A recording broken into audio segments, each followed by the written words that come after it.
So my name's Kath, and I work for Pathfinders Neuromuscular Alliance as the youth project lead. But I suppose I'm here with my own experience of living independently and building a care team. I'm a bit old, so I've done lots of things over the time. So I'm only going to briefly let you know what my experience is, and then I'm going to let everybody else share theirs. I think those of you that are in the workshop earlier will know that I went to university, and that was really important to me because it meant that I was going to be able to become independent of my parents. Just lean off my arm a bit, thank you. And from there, I did move out straight away I was really lucky, and I moved into a rented accommodation with a full care team and took up employment. I live now with my family, my partner, so it's a completely different situation, and I employ personal care assistants. And I think the reason that one of the things I wanted to share with you at some point was the fact that one of my PAs has just retired after 18 years. So I wanted to talk about how you can retain personal care assistants and my experience and the things that I've learnt. So I want to introduce everybody else now. So first of all, we've got Ben. Do you want to tell us about your experiences so far, Ben? So I'm Benjamin, and so my experiences, I went to Nottingham University, and then I went to Sheffield. My journey's been slightly different in terms that I only started using a powered wheelchair when I was 18. So in terms of my care support, it's kind of, over the years, it's gradually built up, and now I've moved back home and I'm working. And I think my experience has been trying to find a PA during the pandemic, and then the difficulties we sort of had there, and having a new PA now, and just kind of working that out. But that's kind of where I'm coming at it from. So if I can pass the mic on now. Thanks, Ben. Do you want to hold it? Tom? Yeah. So I was living at home until last year, and now I go to university at Brunel in Uxbridge. I went from having my mum look after me like all the time to having full-time carers and living away from home. So it's been a bit of a challenge at times, but it's been worth doing. I don't know how much detail we should go into. How much you want to give? I'm sure they're going to ask questions. Yeah. Move on. Louis? Hi everyone, so I'm Louis. I shared a little bit about my life yesterday, but I didn't go to uni. I don't even have GCSE level education. But at the age of 22, I said to my mum, who was really mortified to hear that I'm moving out and moving in with a partner. And I had a gentleman in South Africa who helped take care of me for just under 15 years. And unfortunately, we had to part ways when I relocated to the UK. So I then went into the care system, and I was under an agency, which is great to have support, but having agency care is very limiting. It's very restricting, and it was really actually inhibiting me from doing my job. And I actually have two jobs, so sometimes that means I have to travel quite regularly, and agencies can't really support that adequately. And if they do, there's a lot of red tape that gets in the way. And now I've just transitioned into direct payments, where, like some of the other panelists, I'm employing my own staff, and I'm able to tailor my care to my requirements. Ravi? I think it's this one. I'm not sure that picks up enough. Oh, hi, my name is Ravi.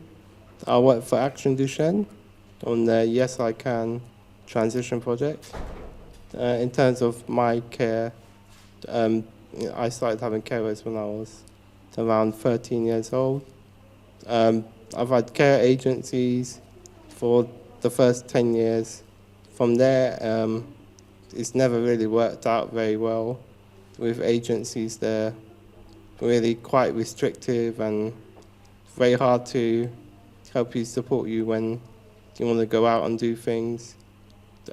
Since then, I've transitioned to direct payments. It's gone much better, more independence to find the right carers for you.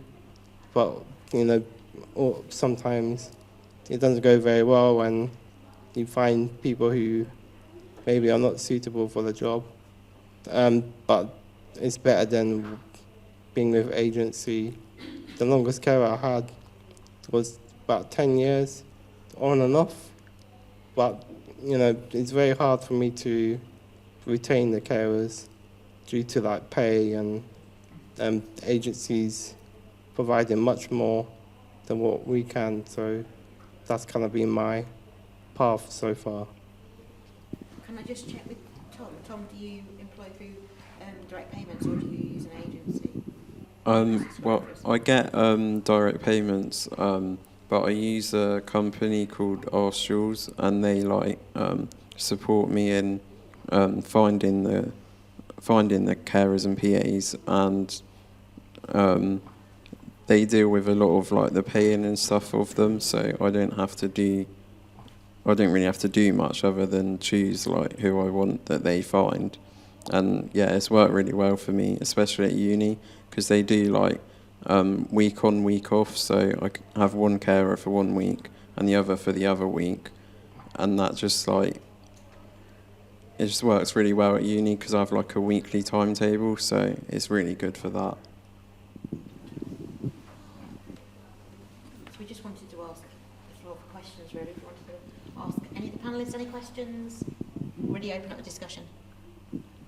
It's already quiet. Did you hear that? Sorry, I didn't have the microphone. So, yeah.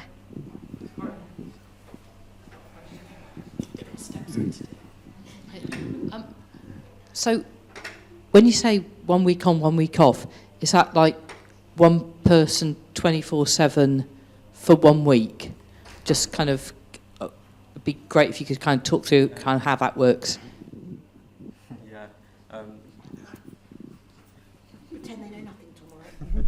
Yeah. Yeah. So week on, week off with for them. So one of the carers is there for a week, and then they're not there for a week, and the whole by a week I mean like 24/7, like for the whole 7 days, and then they'll get a week off, and then during their week off, my other PA is there for the whole week 24/7. Do they like have a room in where you live, where they sleep? Yeah, so at uni, I have my room in the student accommodation, and they have like the room next door. And yeah, I use like WhatsApp or that kind of thing to get them if I need them at any point. Yeah, so I also used Arstrals when I did my masters at Sheffield, and in a similar way, I had 2 PAs working week on, week off. I mean, sometimes 10 days on and 10 days off, which actually was a bit too long. I wouldn't recommend that.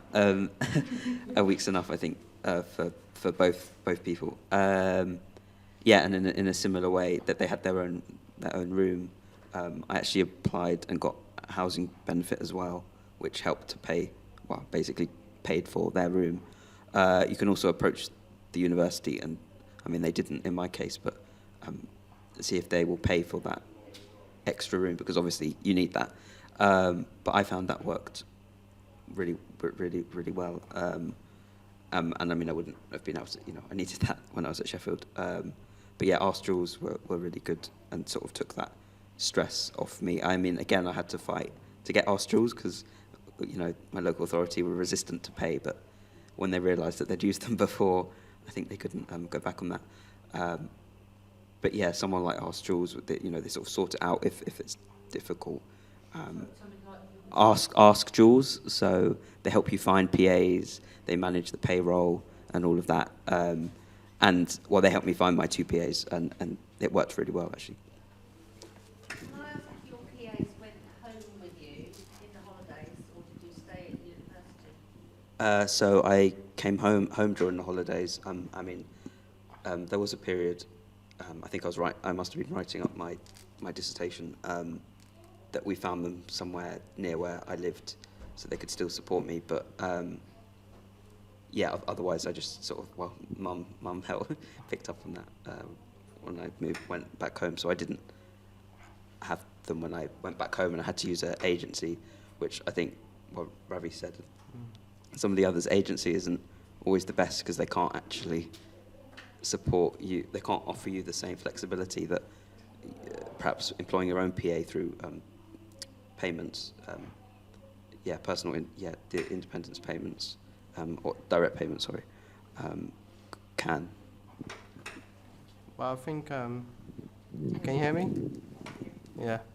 Well, people are saying, when they go to university, maybe it's a bit more, not easier, but they're able to get the care that they need. But when they go back home, then it's a completely different story. They kind of are left in a lurch. And, I don't know about their stories, but, if you go to direct payments or use agency when you go back home, it's a completely different fight. But that's one of the things is I can see from a lot of people, they always have to have a bit of a fight to get what they need, which is, one of the challenges that we all face when getting carers.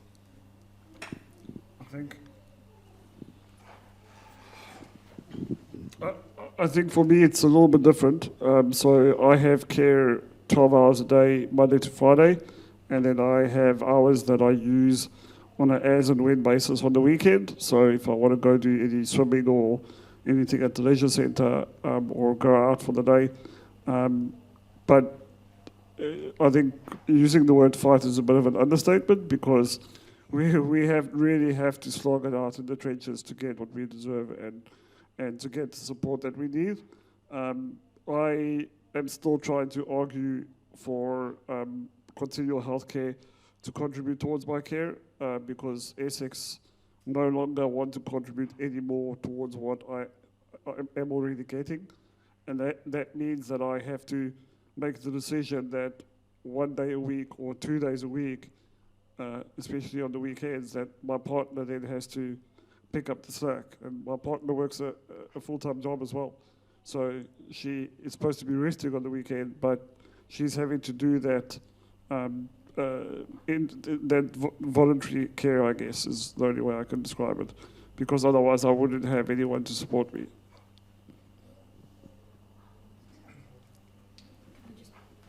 I wanted to pick up something that Ben said. Thank you. I just wanted to pick up on something that Ben said that might have slipped your notice, because he mentioned 10 days being too much for the carers and himself. I think something that's really important for everybody is that it's got to work for you as well as the carers or the PAs. That sometimes that's overlooked, but also the thing you mentioned, Ravi, about being difficult when you leave university. I just didn't go home. But it is a fight.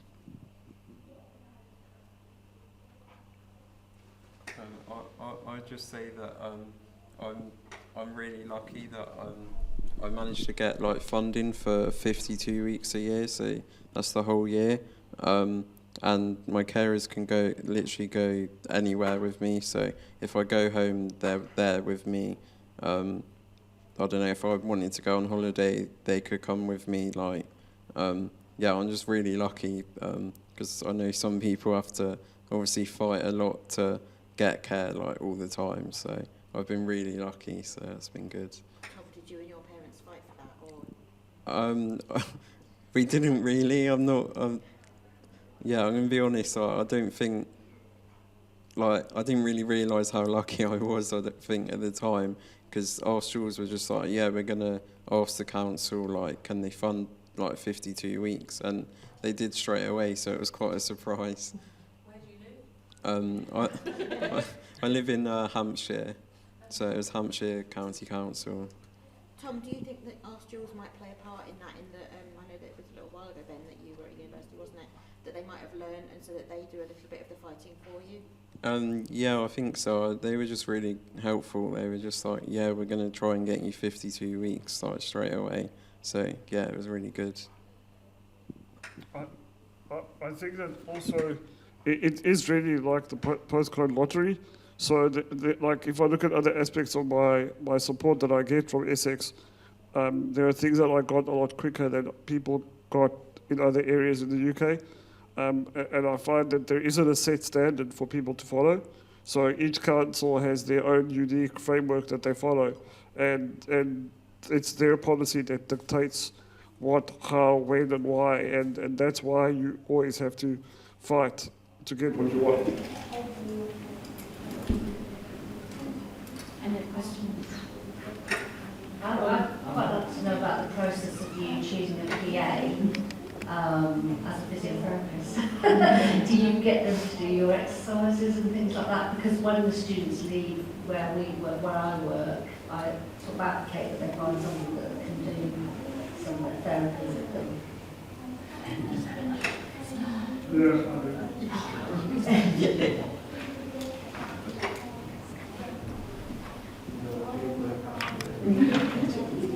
So I don't do physio as often as I should, but Richard does support me with that. And I guess when I'm interviewing someone, I set the tone from the beginning. So I make it very clear in the job description, in the interview, that this is the kind of support that I require. And I have a sheet of exercises that I have to do. I have jaw exercises I have to do as well, because my mouth doesn't open as wide as it should. And that's just about helping them understand that even if they don't know how to do the physio, that you're able to guide them as they go, whether they're doing it wrong or too hard or too little. So you putting them in a position where they can still feel comfortable doing something that they've never done before. Yeah, I also do physiotherapy with my carers. A few years ago, the physio would come out to show all my carers what to do. They'll get all the leaflets and the pictures of how they do it. But obviously now, with a lot of pressure on the NHS, no physios will come out. They'll just say, "Oh, if we need something, you can call us." But they will discharge you, so you have to start again the whole process of getting them out. But for me, I haven't seen the physio for over 5 years now. It's really tough, and at the moment, all I can do is if one of my experienced carers can show another one what to do. But if they're not there, again, as usual, it's up to my family to help out and show them what to do. So that's another thing that is quite difficult to, think about.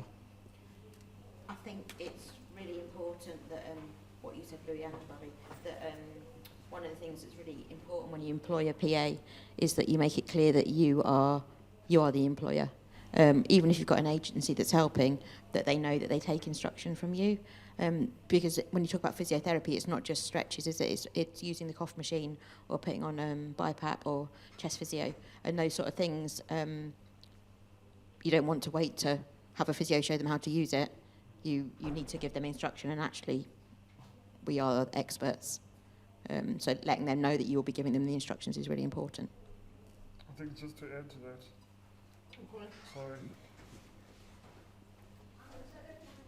Sorry. I think my experience with agency is that's not possible. So when I was under agency care, I was basically told that a carer cannot touch any equipment unless they've had formal training on that device. So something that could really help me in 30 seconds of use, like a suction machine just to clear my mouth, they weren't allowed to touch it at all. And before I left, I was looking for a training provider that they would acknowledge as formal training for 6 months. And I just got fed up, so I just went on direct payments, and now I can do whatever I want, how I want, for as long as I want, without having to worry about those kind of things.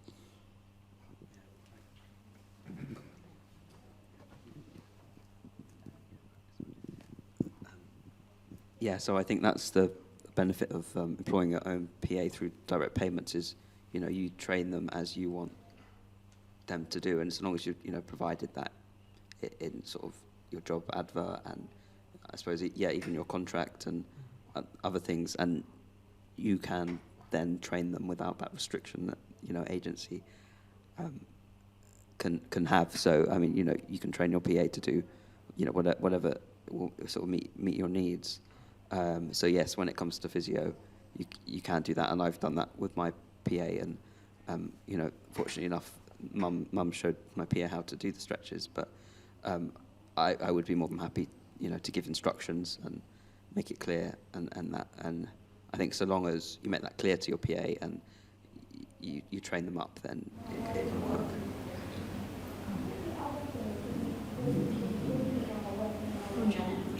I just wanted to ask you about where you find your. I know that some of you say that you use Ask Jules, but I mean, my son was at university and had the same people through university, but now he's not.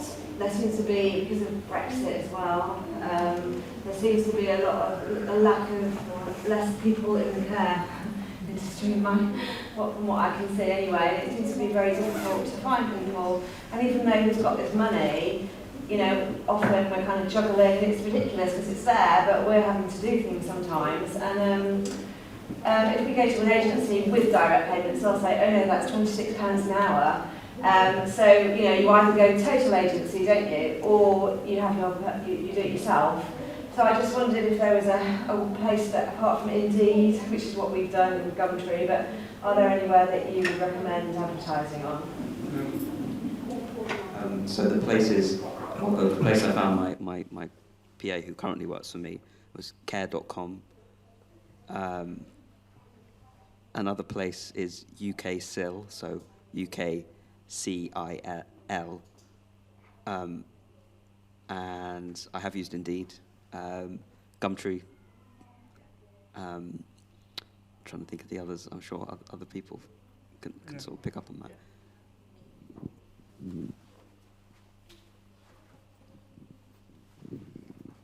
So with Richard, I actually poached him from the agency. I had to pay a fee. But I poached him from the agency, and that was so that I could ensure I had continuity in care, because moving away from agency and having to start again was really daunting for me. So I had a chat with my social worker, and we made it work. But I've just employed a backup PA for Richard, so that all my care is not on his shoulders. And I found her on PA Pool. Now, PA Pool is challenging because there aren't always carers available when you go on there, and it's a paid subscription. So the first time I went on PA Pool, I found no one available or anyone interested in the rate of pay that I could provide from social services or direct payments, should I say. So when Richard came on board, and I've been traveling a lot lately for work, and I didn't want that to fall on his shoulders all the time, so I went on to PA Pool again, and in one day I found 3 PAs who were looking for work and wanting to interview for the role. So I guess it's beneficial to do that on multiple platforms as much as you can, because you never know when you're going to find a gem and someone that you can really hold on to. So, yeah. I think, Louis, I just wanted to add about PA Pool, because I was going to mention that. The benefit of PA Pool is that it is run by somebody with a neuromuscular condition. So they have an understanding of what's required, what's needed, what the pitfalls are. Obviously, it's not in their power whether they've got people on there at the time, Louis. But yeah, I think that's quite important to mention, that they have an understanding of that. And I know that we've mentioned Ask Jules a lot. There are a few other businesses, I should say, as well, who provide a similar service to Ask Jules, where they help with acquiring funding from your social services and then help with recruitment. Yeah, I think PA Pool is really great because all the carers are vetted. So there's some quality control going on. It's not just a random person signing up and saying that they can care. They are checked and If there are any discrepancies, they remove the carer off the listing so that they don't even appear on the platform anymore. So is it like a one-off payment to PA Pool? How does it work? Because I've gone on it before, you have to register and everything, don't you? Yeah, you register as a user or as an employer, and you pay a subscription fee per month or a once off for a couple of days. There's various options available. Obviously, the longer you subscribe for, the cheaper it gets. But yeah, I typically sign up for 30 days at a time. There's another one called Curam, Curam. It's a new one that just come on online. It's a bit more expensive, per hour, so you can negotiate with each carer that is interested in the job. So we found one or two on there, but in terms of all these places that you can try and get carers, it's kind of ups and downs because sometimes you can get a few people on Gumtree, then the next week nobody applies, and it's the same with all of these websites that we are talking about. So it's just being lucky on the week that you're advertising that many people could see it, and then there's other times where you'll get nothing for weeks on end. Also, Janet, I suppose it depends on what you're looking for. If you're looking for a small amount of hours a week, so maybe 8 hours a week, it might be that you can speak to other people within the community who may also have carers. So I have in the past known somebody that was looking for somebody and said, I've got a PA that's working so many hours for me, I'll ask if they want a few extra.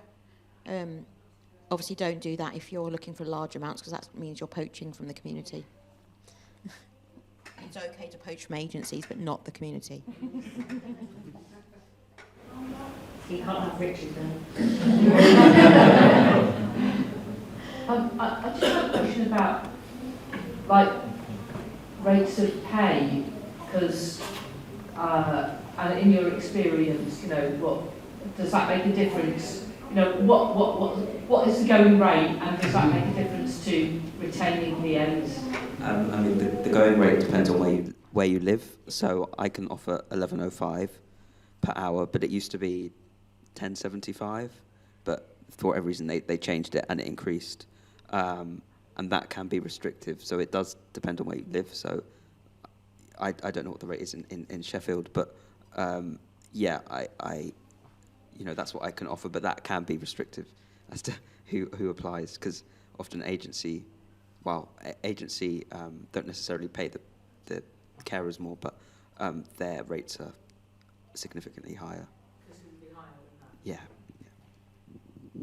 I think I just wanted to add there that, as Ben said, that it's dependent on your direct payment, your area where you live, and often it is the minimum wage that they'll let you pay. So I think that what we all do is we try to advertise the benefits of our job rather than the rate of pay. So it can be great for students that maybe fine art students that want to paint while because they're not on the go constantly. It's not all the time. Often, they've got some free time to sit down and just be on call. So try and make your job sound exciting. It's worth having a minimum wage. You're not going into a supermarket and just putting the shopping across. You've got a varied job, the things that you do, your hobbies, to make it sound interesting that way. But be honest that the pay is a minimum wage often.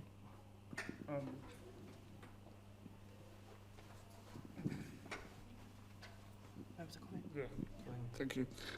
So for me, this is where the conversation gets very interesting, because when I was under agency, Essex was paying the agency £19.50 an hour, and the carers were getting something lower than that. I'm not sure what the figure was.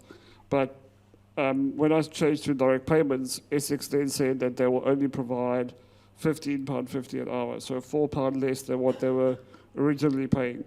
And that does become challenging. I mean, there are, on PA Pool in my area, there are carers who have extensive experience like Richard does, but they're asking for £25 an hour. So if you want that carer, you have to fund that shortfall yourself.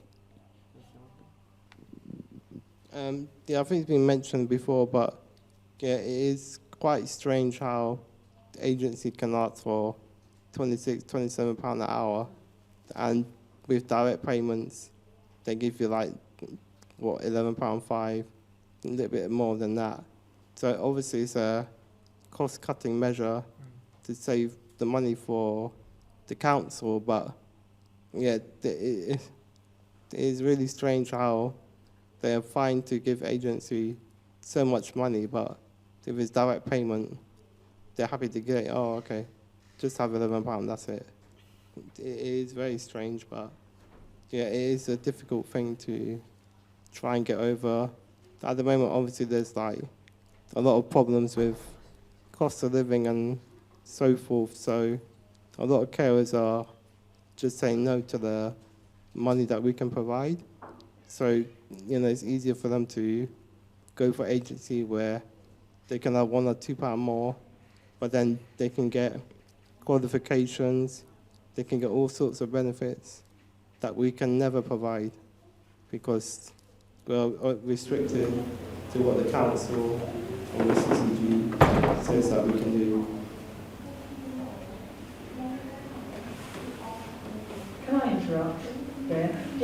I know you're concentrating very much on the money aspects at the moment, but I just wanted to say, from a parent's point of view, some parents are they're anxious about having people coming into their home and living with them, because a lot of carers, you know, want a lot of hours, so they're spending a lot of time with you. I found carers coming in. I ended up making Angela's house rules. I made them all read it and agreed to doing it because so we had. Okay, I know times are different now, so you struggle to get the right amount of carers. But I'm going back 7 years now when I had a team of 8 carers, which was great. But they were all bringing their milk in. So I was ending up with 8 pints of milk and their lunch. So I said, right, stop that. So I offered them tea, coffee, whatever. You know, drink as much as you like. Just bring the food that you were going to eat and don't take over the whole fridge. So I gave them 2 shelves, I think, in my fridge.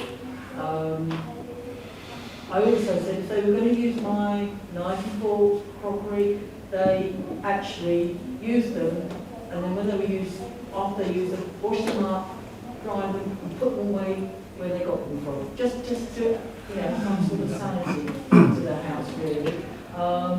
But we tried to make them as welcome as we could. Things like, you know, they were working with us on Christmas Day. You know, I had a big family lunch. They came as well. You know, we made them feel part of the family. And if we were doing things going out today, they came too. So if we got invited out for lunch somewhere, they came too. That's just what we did to try and make them welcome. But I do know that some families or parents struggle to have someone coming in all day long and actually living with them. I think that goes is the same as we said for the physio earlier, that it's really important early on when you employ your PAs that you make it really clear what your expectations are. Yeah, so you have a conversation with them about absolutely everything. And also sometimes you're learning as well. So early on it's really good to reflect and think, actually, that person's really annoying me. Can I put up with that? You know, are they good at what they do? Is it worth keeping them? Are they reliable? Or is that something that I just really can't leave? So picking the things that you really need to change and the things that you can just let go.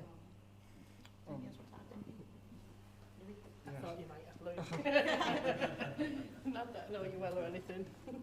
Well, the topics are just easy to flow. So I think for me it is a challenge as well at home because I live with my partner and our 2 adult children.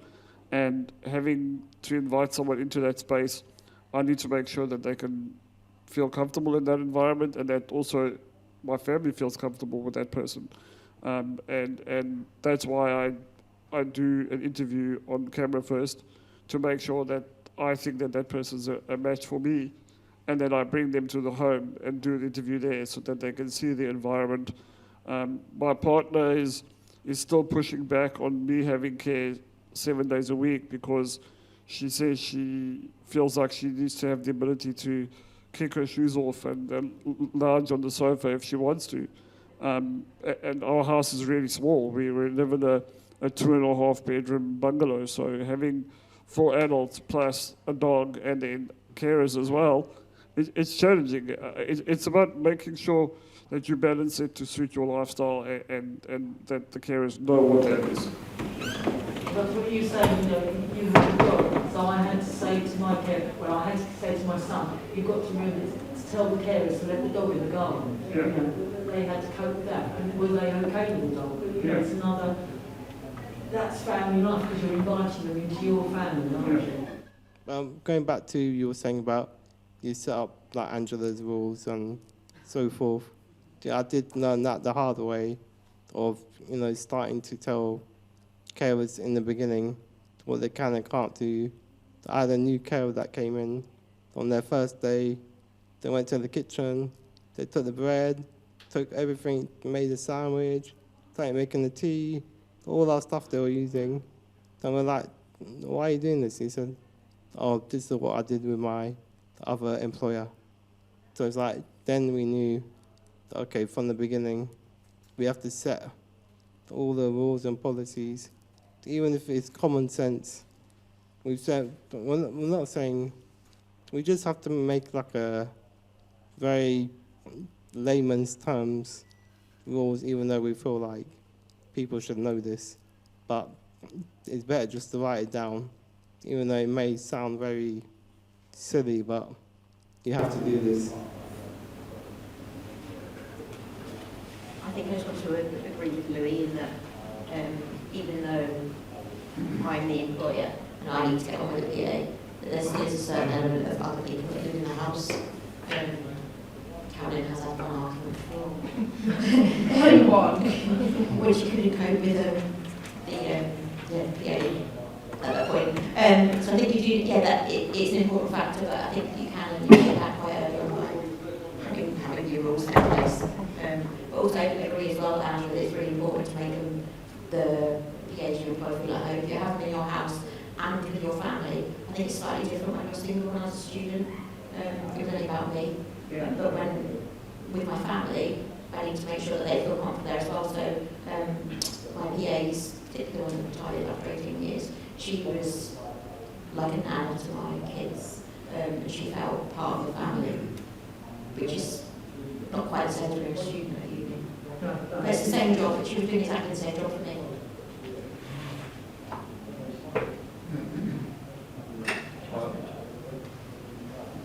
I'd probably say because I'm at uni, like most of the time, when I go home, they just kind of, my PAs just kind of follow the same kind of routine and doing similar things. So like, with like, I don't know, washing stuff up, they'll do that anyway because they're used to doing that. So it's not like an issue at home where like they don't do stuff because I was at home and my parents are there.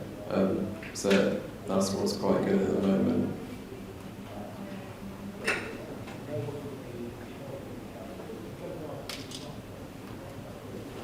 Any questions?